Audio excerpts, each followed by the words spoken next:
entre nós, Santo Espírito de Deus, queremos ouvir tua voz. Fala, Senhor, com servos teus, toca nos corações, ministra paz e renovação. Queremos sentir o toque de tuas mãos. É muito importante você buscar a Deus. Muito importante você se envolver com Deus. Procurar a face de Deus. Buscar a face de Deus. Porque a nossa vida sem Deus não é nada. A gente precisa muito do cuidado de Deus na nossa vida. Amém? Você que trouxe sua Bíblia, eu queria que você abrisse primeiro no Evangelho de João. Evangelho de João, capítulo 9, a partir do versículo 1. Quem achou, diga amém. Amém. Você sabe que por aí dizem que o mês de agosto é o mês de quê? O mês de desgosto. Não é verdade. Porque não tem diferença entre agosto, julho, setembro, dezembro, novembro. Mas nós podemos fazer do nosso mês de agosto um mês de bênçãos. E é o que nós vamos fazer. Nós vamos buscar a Deus nesse mês de agosto, para que o mês de agosto seja o mês da plenitude de Deus na nossa vida. Nós vamos buscar a Deus pela nossa vida familiar, pela nossa vida financeira, enfim. Nós vamos buscar a Deus nesse mês de agosto para ser um mês muito abençoado na nossa vida. Você crê? Mas o que nós vamos falar hoje e o que nós vamos falar domingo que vem é uma preparação justamente para nós termos o mês de agosto, um mês abençoado. Porque nós vamos falar hoje sobre a chave que abre a porta para as bênçãos de Deus na nossa vida, hoje. Domingo que vem, nós vamos falar sobre uma palavra muito conhecida na Bíblia, mas que muita gente não entende com profundidade. Domingo que vem nós vamos falar sobre a palavra amém. Essa palavra é uma palavra tão importante, você sabia que todas as religiões usam a palavra amém? Porque ela se tornou uma palavra que consuma algo importante na nossa vida. Mas no domingo nós vamos tratar desse assunto com mais calma, para nós entendermos se amém é só uma palavra ou se o amém está muito além de uma simples palavra. Mas vai ser importante, tanto hoje como no próximo domingo, para que a gente possa realmente ter no mês de agosto o mês da plenitude, das bênçãos de Deus na nossa vida. Diga graças a Deus. Bom, mas para a gente falar sobre hoje, sobre essa chave que abre a porta para as bênçãos de Deus na nossa vida, eu queria ler aqui João 9 e depois ler uma outra passagem. 9:1. Quem achou, diga amém. Amém. Qual que é o título? A cura de um cego de nascença. Acompanha comigo. Caminhando Jesus, viu um homem cego de nascença. E os seus discípulos perguntaram: Mestre, quem pecou? Este ou seus pais, para que nascesse cego? Respondeu Jesus: Nem ele pecou, nem seus pais, mas foi para que se manifestem nele as obras de Deus. Então Jesus, caminhando, passou por um local e ele se deparou com um homem que era cego de nascença. Um discípulo dele, que estava do lado dele, perguntou assim para ele: Mestre, quem pecou para que ele nascesse assim cego? Foi ele que pecou? Ou foram os pais dele que pecaram para que ele nascesse cego? A resposta de Jesus falou: nem ele, nem os pais. Foi para que se manifeste nele a glória de Deus. Mas por que um discípulo de Jesus faz uma pergunta dessa para ele? Por quê? A graça foi revelada com a morte e a ressurreição de Cristo. Mas até a morte e a ressurreição de Cristo estava em vigor a dispensação da lei.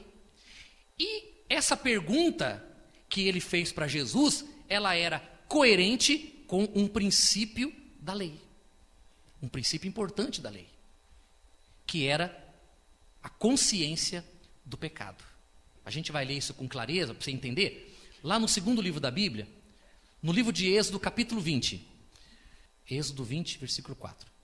Diz assim, olha, não farás para ti imagem de escultura, nem semelhança alguma do que há em cima no céu, nem embaixo na terra, nem nas águas debaixo da terra. Não as adorarás, nem lhes dará culto, porque eu sou o Senhor teu Deus, Deus zeloso. Olha agora, presta atenção agora. Deus zeloso, que visito a iniquidade dos pais nos filhos até a 3ª e 4ª geração daqueles que me aborrecem. O que a Bíblia aqui diz? Que Deus é um Deus zeloso, que visita os pecados, a iniquidade dos pais nos filhos, até a 3ª e 4ª geração. Então, no período da lei, se um pai cometesse um pecado, esse pecado traria problemas sérios para ele, para os filhos dos filhos e para os filhos dos filhos dos filhos. Até a 3ª e 4ª geração. Então agora você entende por que é que aquele discípulo perguntou para Jesus: Senhor, quem pecou? Foi ele ou foi o pai que pecou? Para ele estar passando por essa situação. Pelo fato dele ter nascido cego. Jesus falou assim, não foi ele nem foi o pai dele. É para que se manifeste nele a glória, porque Jesus já estava vindo para mudar esse conceito e trazer um conceito novo, que era o conceito do perdão. Essa mentalidade de que os problemas, as dificuldades estão vinculadas ao pecado, é uma mentalidade que existiu e que ainda existe. E existe por quê? Porque muitas pessoas, elas ainda não compreenderam o verdadeiro significado do sacrifício de Jesus por nós. Quero ler uma outra passagem agora. Quero ler com você no Evangelho de Marcos. Fala sobre a cura de um paralítico. A cura de um paralítico em Cafarnaum. Olha que bacana. Dias depois, entrou Jesus de novo em Cafarnaum e logo correu que ele estava em casa. Muitos afluíram para ali, tantos que nem mesmo junto à porta eles achavam lugar. Anunciava-lhes o quê? A palavra. Alguns foram ter com ele, conduzindo um paralítico levado por 4 homens.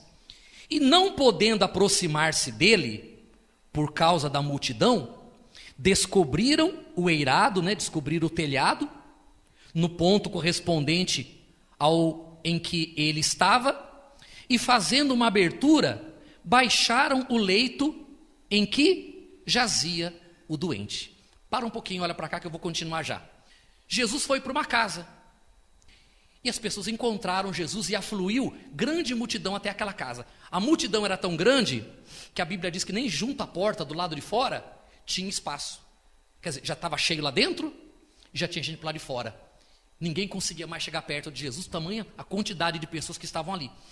E chegaram 4 homens carregando numa maca um paralítico. E se depararam com aquela multidão. O que eles fizeram? A gente vai ter que dar um jeito. Subiram no telhado, afastaram a telha, mais ou menos no local onde Jesus estava, amarraram cordas na maca, foram descendo. Aqui no versículo 5, leia aí comigo 5. Vendo-lhes o quê? Como que a gente vê fé? Fé é intangível, mas a fé pode ser materializada. Nós não somos salvos pelas obras.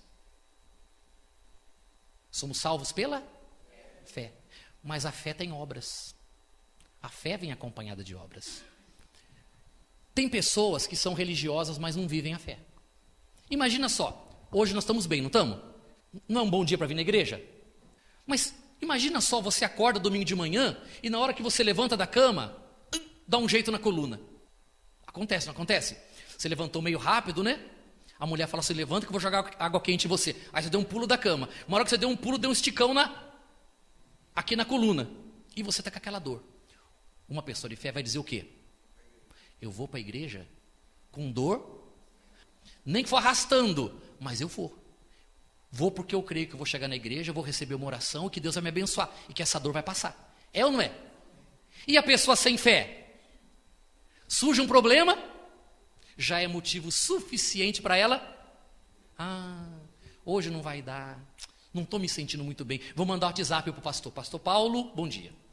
Comunico através deste que hoje não será possível minha compareça na igreja, porque devido a uma dor de cabeça não estou me sentindo adequadamente bem para poder participar do culto. Sem mais, obrigado, bom domingo a todos. Bonito, não é? Mas eu pergunto, ela manifestou a fé?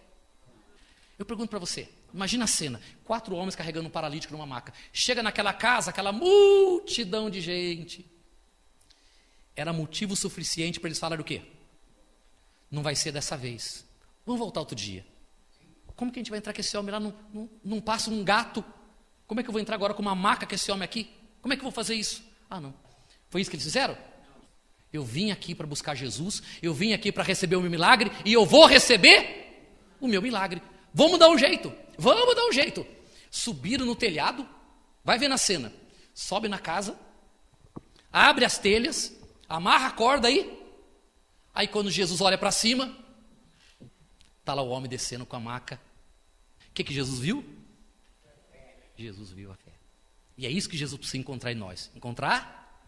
Aí quando Jesus olhou para aquele homem e viu a fé dele, disse assim para ele: levanta e anda, toma o teu leito e vai para sua casa. Amém? Vamos ler a Bíblia que é melhor. Já vi que é melhor ler a Bíblia. Vamos ler a Bíblia. Olha o que diz aqui. No versículo 5 mesmo, ó. Vendo-lhes a fé, Jesus disse ao paralítico: filho, os teus pecados estão perdoados. Aquele homem queria ser perdoado ou queria ficar curado? O que o paralítico quer? Mas Jesus, ao invés de dar cura para ele, Jesus fala o que para ele? Perdoados estão. Por que Jesus falou isso para ele? Porque com certeza ele, como qualquer um de nós, era pecador.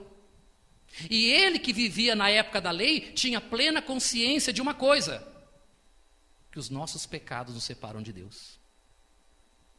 E se ele, ao invés de receber o perdão, recebesse a oração, possivelmente a oração não iria funcionar nele.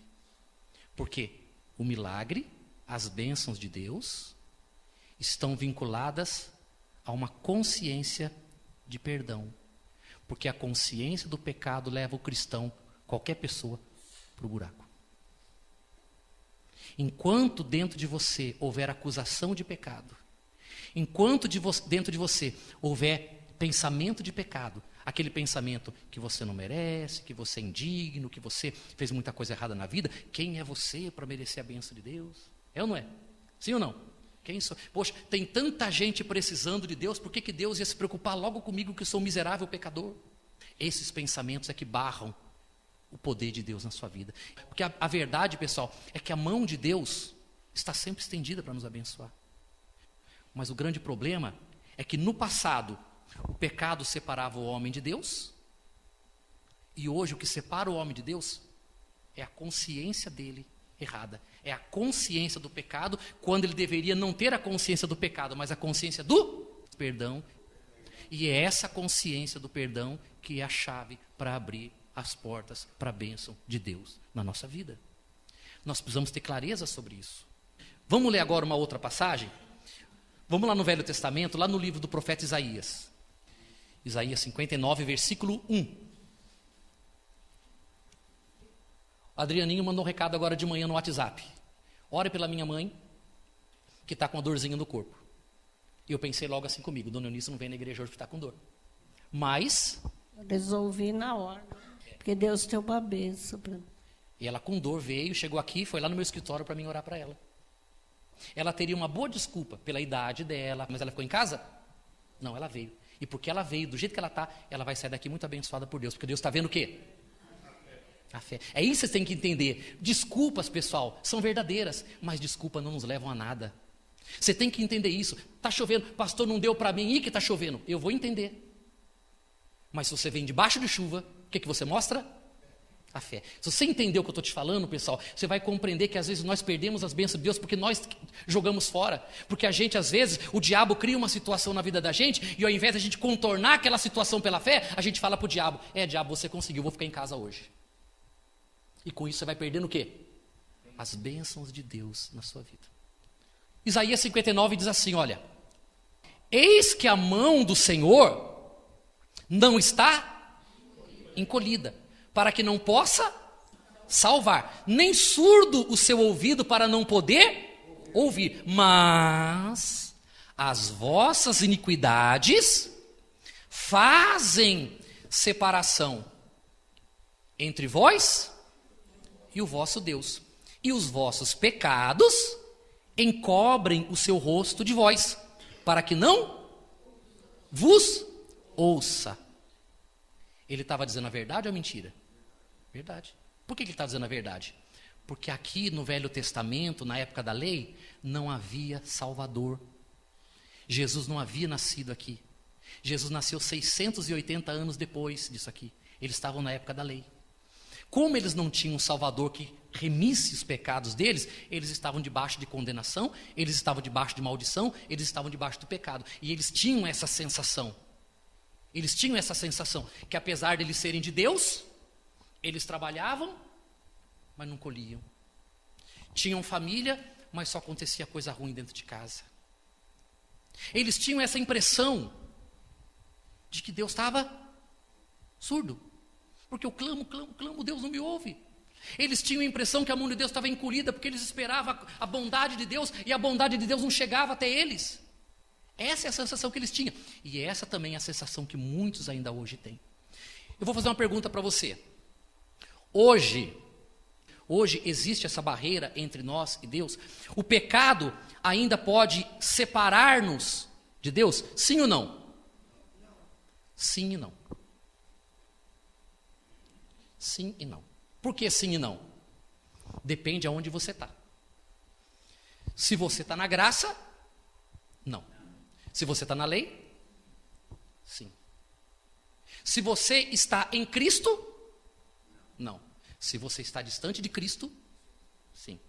Se você está na graça, não. Se você está na lei, sim. Se eu não estou na graça, se eu não vivo debaixo da graça, se eu não tenho consciência da graça, se eu não tenho compreensão do Evangelho, estou debaixo da lei.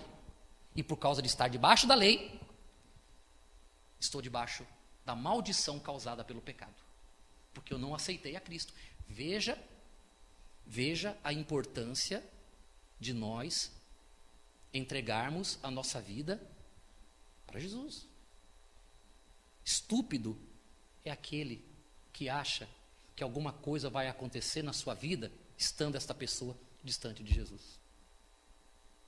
Por quê? Porque se você não estiver em Cristo, você obrigatoriamente está debaixo da lei. Lembra o que o apóstolo Paulo falou em Gálatas? Ou a lei, ou Cristo. Então, ou eu estou em Cristo, ou estou na lei. Se eu aceito Cristo, saí da lei. Se eu não aceito Cristo, estou na lei. Estou debaixo de condenação e debaixo de maldição. Essa barreira que separa o homem de Deus, ela existe até hoje. Não para a igreja, não para os filhos de Deus, mas para aqueles que não estão em Cristo. Bom, vamos ler a última passagem. Agora, lá no livro de Efésios. Então, como a minha esposa está falando, essa passagem do paralítico, depois que Jesus fala para ele, os teus pecados estão perdoados, aí depois Jesus fala para ele, levanta, toma o teu leito e anda. E ele levantou, pegou o leito dele e foi embora para casa curado.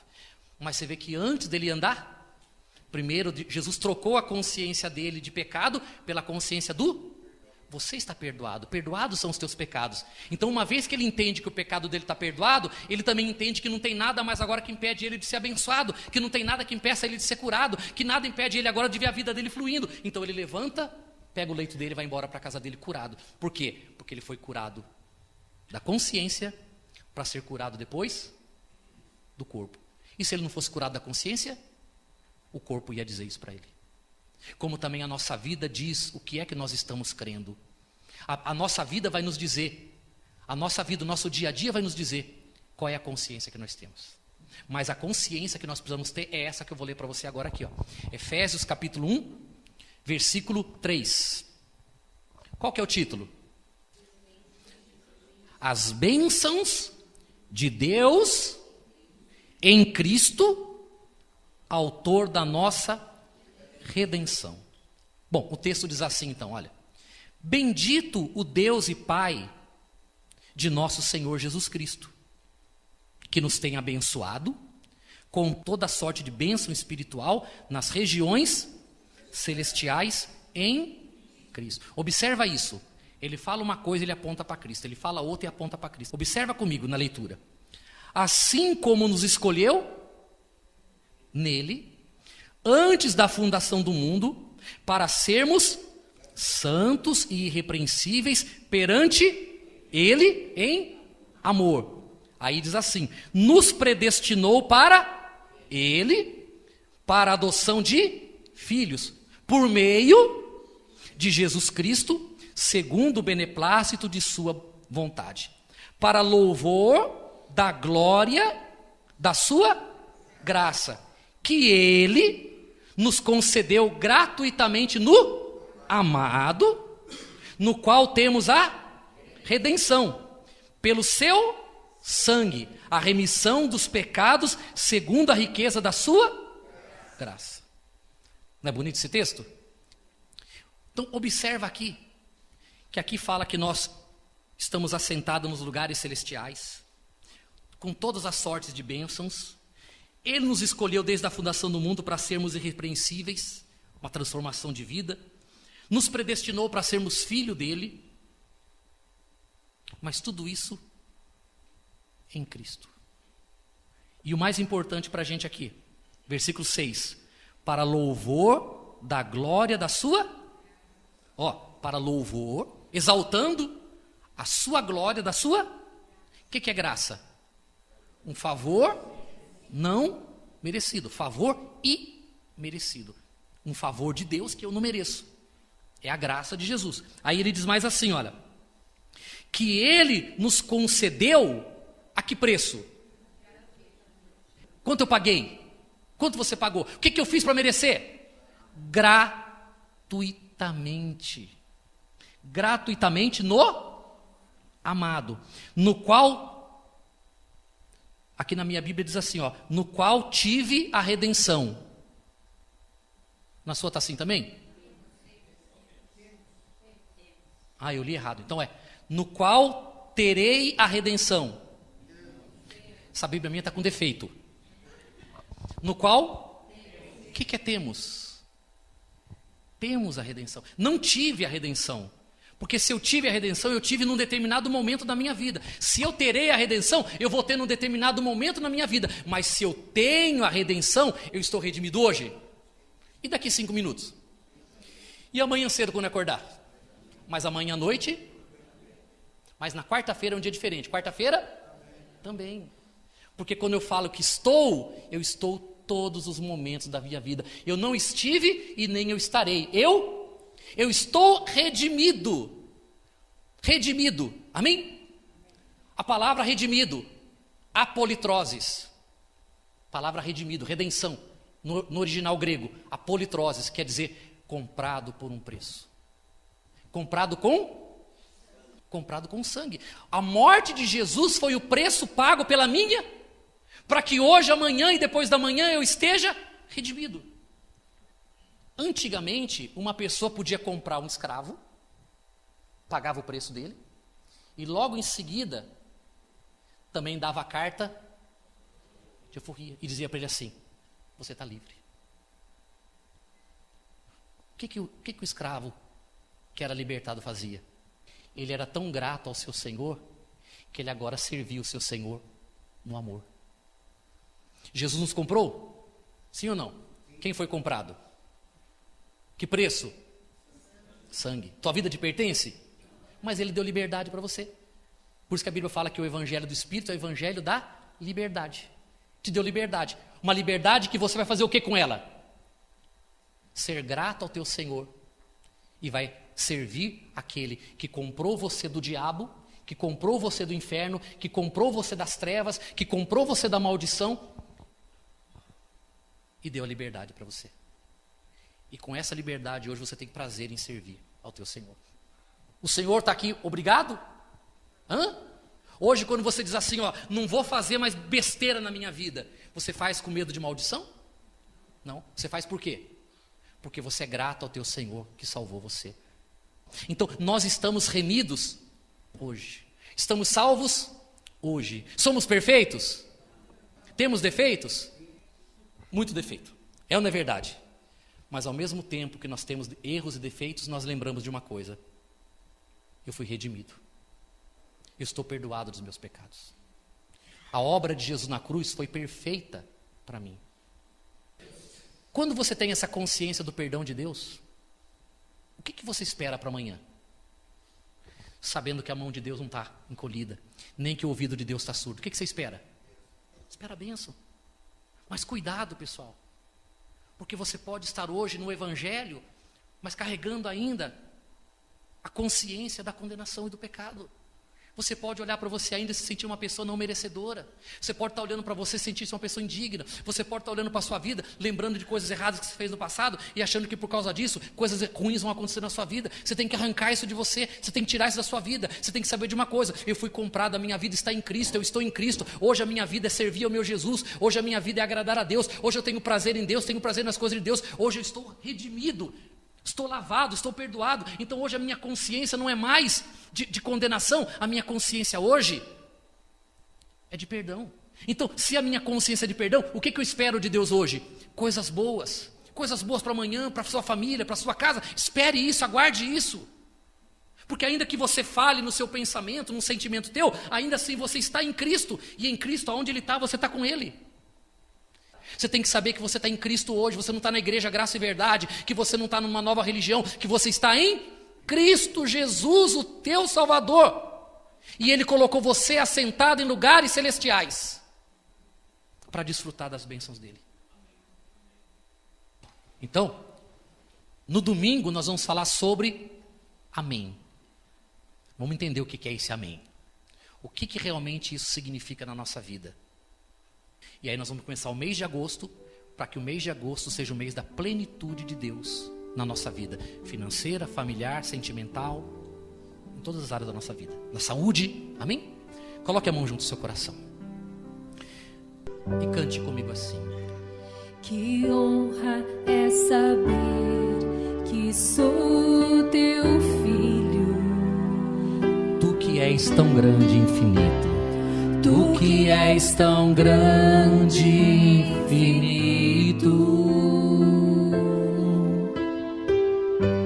Prazer é quando choro, estás bem perto. É honra ter um Pai assim eterno. É honra ter um Pai assim eterno. Que coisa preciosa és tu em mim. Que coisa preciosa és tu em mim. É algo inexplicável. É algo inexplicável pra dizer.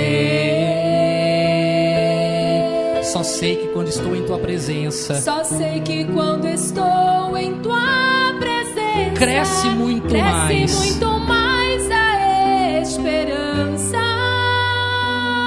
De te contemplar, cantem todos. De te contemplar, pra te dizer que honra é tua presença em meu ser. Que honra é te chamar, te receber. É honra. Que honra, prazer é te agradar e te sentir. Prazer é te encontrar e te seguir. Te amo. Diga pra Ele: te amo. Te amo, meu Senhor.